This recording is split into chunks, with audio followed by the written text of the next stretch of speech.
Nah, kita akan membahas tentang modul terlebih dahulu sebelum kita membuat game di Unity.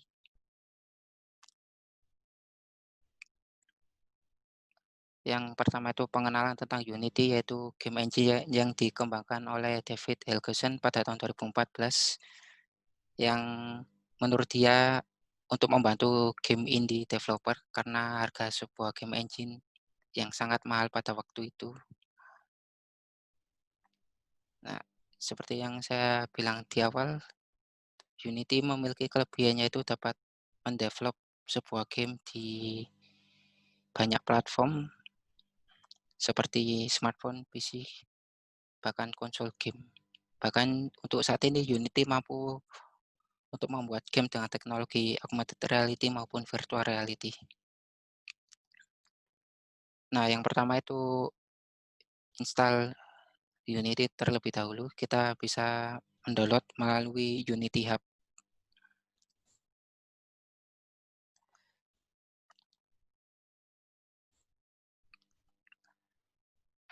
Kita seperti menginstal software pada umumnya, yaitu klik agree, kemudian tentukan lokasi filenya, kemudian tunggu sampai selesai.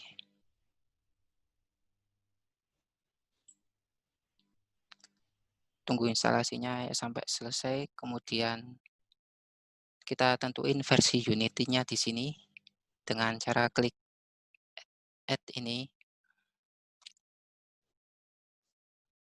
Ini menentukan versi Unity-nya.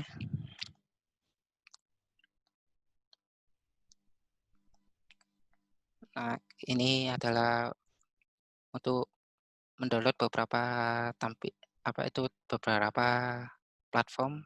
Misal kita membutuhkan Android full support, iOS full support, UWP full support, bahkan WebGL. Nah, karena goals kita untuk pertemuan ini membuat game sederhana di Android platform, maka kita juga membutuhkan SDK Android. Sebelum mendownload SDK-nya, kita download dulu JDK atau Java Development sama JRE, Java Runtime Environment, pada website Oracle di bawah ini. Kemudian untuk download SDK Android, kita membutuhkan Android Studio. Kemudian ketika Android Studio sudah di-download, kita buka file setting Android SDK, kemudian download SDK Android kita sesuai yang ada di versi HP kita. Kemudian untuk SDK tool-nya, ini kita download semua. Karena apa? Karena nanti ada beberapa library yang dari Unity ya untuk bisa masuk ke Android. Nah, langkah terakhir yaitu import SDK ke Unity versi. Nah, untuk SDK ini sendiri lokasinya untuk secara defaultnya terletak di folder C user, kemudian nama komputer kita di folder app data, kemudian lokal Android SDK.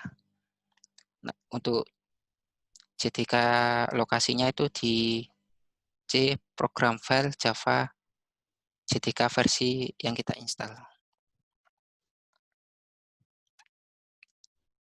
Oke.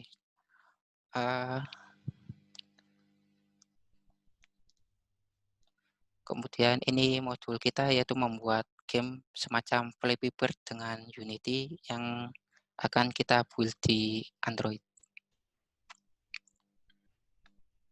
Yang pertama itu membuat project-nya terlebih dahulu.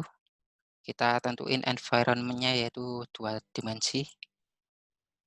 Kemudian nama project sama lokasi project tersebut.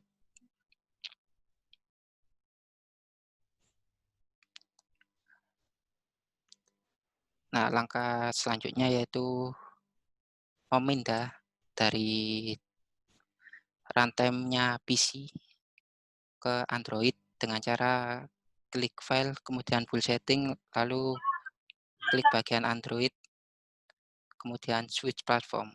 Kenapa? Karena Unity pada dasarnya menggunakan PC sebagai build support-nya. Kemudian untuk memudahkan kita nanti, kita membuat beberapa folder seperti aset, prefab, scene, script, dan audio. Nah, ini mempermudah kita untuk mengorganisir suatu aset pada project Unity nanti. Untuk membuat folder, caranya cukup mudah, yaitu dengan klik kanan, create new, create folder. Kemudian kita download aset yang diperlukan. Sini saya sudah sediakan beberapa aset di link berikut. Kemudian import ke dalam folder aset.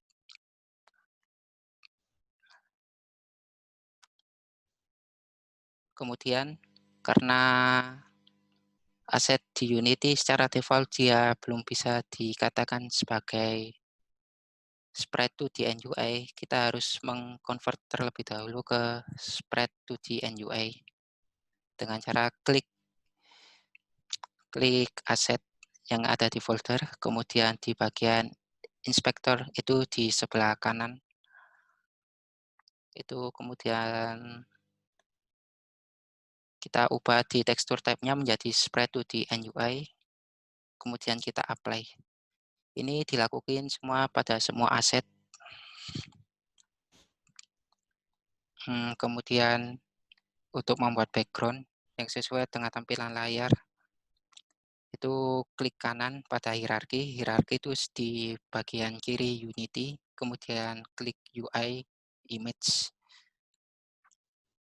Di bagian inspektor, drag aset background ke bagian source. Ini bagian ini di inspektor, yaitu sebelah kanan pada Unity. Di hierarki,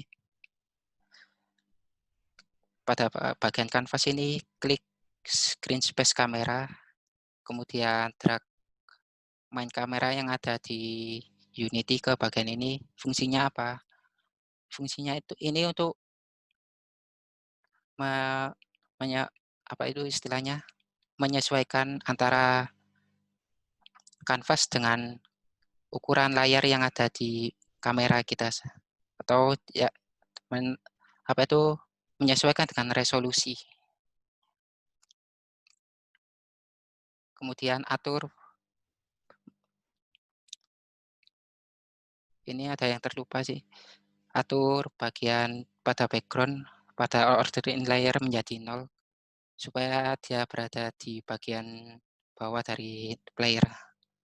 Nah, langkah berikutnya itu menambahkan player ke scene game dengan cara drag player ke bagian scene. Kemudian atur ukuran pesawat sesuai keinginan dan pastikan posisi order layer 1 menjadi 1 supaya aset tetap berada di atas layer background. Nah, kemudian di aset player kita tambahkan rigid body 2 dimensi dengan cara klik add komponen pada hierarki player. Nah, rigid body ini untuk mensimulasikan fenomena fisika yang ada di dunia nyata ke dalam Unity. Fenomena fisika seperti gravitasi, massa, kemudian collision detection ini nanti semuanya ada di rigid body sini. Kemudian membuat code C# di folder script, kemudian beri nama player. Kemudian salin code seperti gambar di bawah ini. Nah, untuk code player sendiri terdiri atas satu variabel, yaitu vektor 2 jump force dengan ukuran pada koordinat X yaitu sebesar 0 dan koordinat Y sebesar 300. Maksudnya apa? Pada variabel vektor jump force ketika layar smartphone kita ditekan, player akan bergerak sejauh 300 pada sumbu Y. Nah, pada fungsi update ini kita masukkan metode input dot touchcount lebih besar 0 dan input dot gets 0 dot patch sama dengan touchpad sama dengan begin. Yang ada komponen komponen rigid body dot velocity dot sama dengan vektor 2.0, kemudian get komponen rigid body 2D, kemudian add force jump force. Maksudnya add force ini memberikan tekanan lebih ketika player ditekan. Nah, setelah code tadi disalin, simpan, kemudian drag di bagian inspektor player di bagian bawah rigid body. Ini penjelasan tentang source code tadi. Kemudian membuat batu atau aset batu atau obstacle yang ada pada game ini. Caranya sama seperti membuat player tadi, drag ke scene window, kemudian atur ukuran menjadi 2,5 di koordinat X dan 2,5 di koordinat Y. Atur batu atau obstacle tadi secara berhadapan atas bawah dan beri jarak supaya bisa dilewati oleh player. Atur juga order in layer menjadi 1. Nah, supaya batu ini tadi dapat kita generate atau kita panggil secara terus-menerus, kita membuat game objek baru dengan nama rock atau terserah kalian. Dengan cara di bagian hierarki, klik kanan, create empty, kemudian ubah namanya, kemudian drag aset batu tadi ke bagian rock atau game objek ini. Kemudian pada game objek tadi kita tambahkan rigid body, tetapi kita tidak menggunakan, tapi kali ini kita menggunakan kinematic supaya dia sifatnya statis dan tidak terpengaruhi oleh gravitasi. Kemudian kita buat code sisa baru dengan nama rock.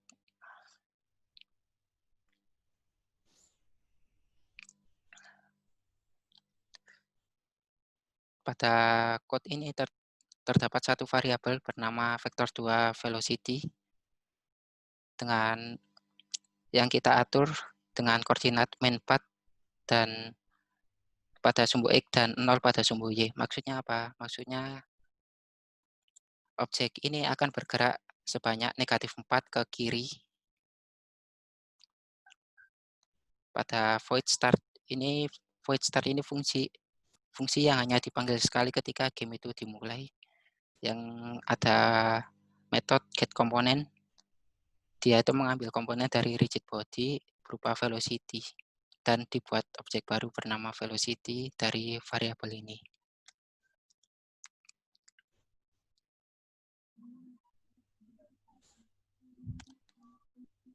Nah, supaya game obstacle tadi bisa kita generate atau terus-menerus kita panggil, kita buat menjadi prefab. Prefab itu semacam game objek yang sudah terdapat fungsi-fungsi dari code yang ada. Caranya mudah, kita tinggal drag game objek rock tadi ke folder prefab. Kemudian game objek pada hierarki ini kita hapus.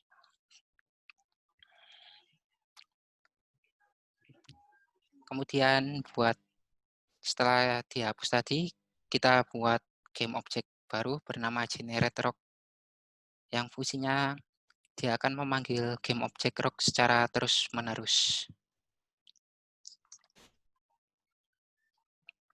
Kemudian buat code sisa baru dengan nama generate dan salin code berikut. Nah, pada code ini terdapat satu variabel bernama game object rock yang kita set public supaya dia bisa dipanggil oleh kelas lain. Kemudian ada fungsi start yang memiliki method invoke repeating create obstacle 1 F sama kemudian 1,5 F, kemudian void create obstacle instantiate rock. Maksudnya apa? Maksudnya invoke repeating akan memanggil game object obstacle selama 1,5 detik. Kemudian kita save code tersebut dan masukkan ke game object generate. Kemudian drag game object rock tadi atau prefab tadi ke dalam code ini. Nah, kemudian yaitu menambahkan collider atau fungsi tumbukan pada obstacle. Kita menggunakan polygon obstacle yang dapat menyesuaikan dengan bentuk batu ini. Kemudian pada script player kita tambahkan beberapa metode tambahan pada fungsi update, yaitu vektor 2 screen position sama dengan kamera .main .word to screen point transform .position. Kemudian kita membuat if condition jika screen position .y sama lebih besar screen .i atau screen position .y lebih 0 sama, maka dia akan die.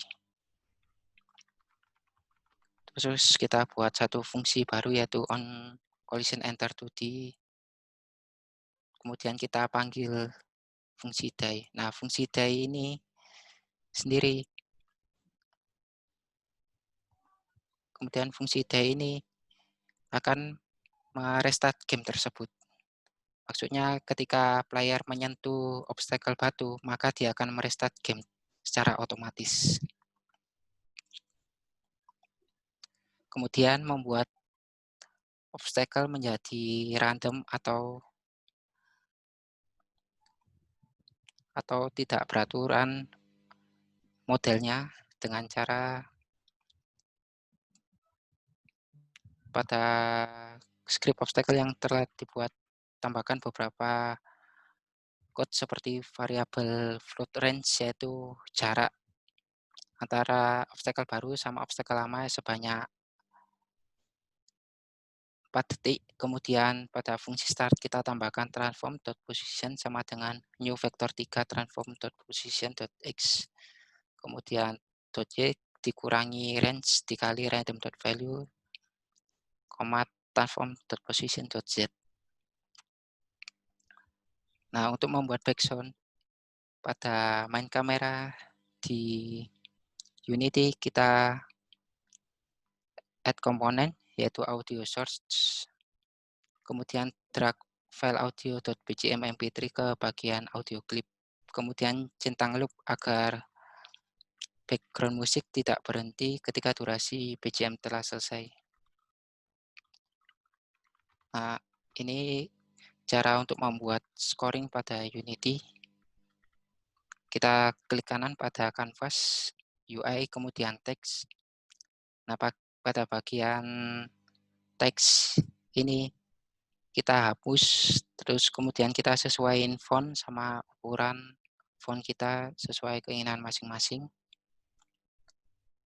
Kemudian buka file generate.csub, tambahkan beberapa source seperti public text, score text, kemudian public integer score. Nah, untuk masalah UI di Unity, Unity sudah menyediakan library bernama Unity Engine.ui yang berfungsi untuk menghandle bagian UI seperti teks, animation, dan sebagainya. Nah, pada void start kita atur skor menjadi 0. Kemudian pada create obstacle ketika player berhasil melewati obstacle, maka skor akan kita tambah dengan, dan ini fungsi untuk menampilkan skor ke string atau mengconvert integer ke string dengan fungsi .toString. Nah, game tadi sudah selesai dibuat, kemudian kita develop ke versi Android dengan cara klik file build setting, kemudian kita masuk ke player setting. Pada player setting ini terdapat aturan di mana seperti icon, nama game, kemudian apa itu key atau pengaman pada game ketika akan kita publish ke Play Store, sama orientation layout seperti portrait atau vertikal. Ketika sudah selesai di setting di build setting, kemudian kita angka terakhir yaitu klik build, kemudian simpan dan tunggu proses build hingga selesai. Oke, ini tutorial untuk pertemuan kita kali ini. Apakah ada yang ditanyakan?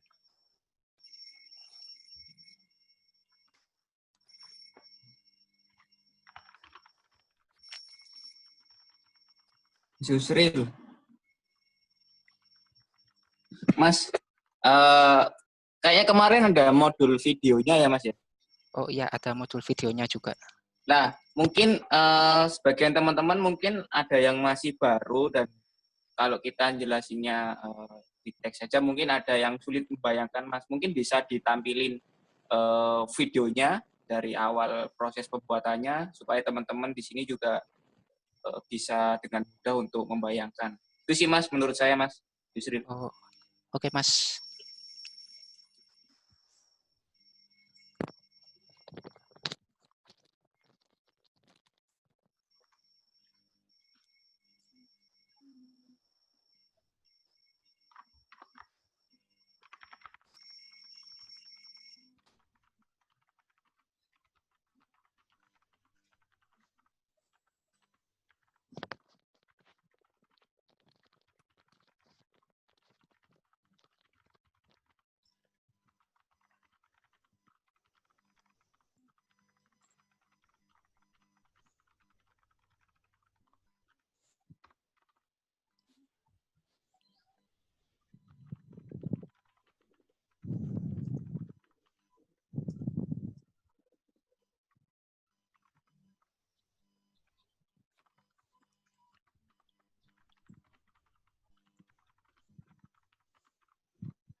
Ini proyek yang telah saya buat.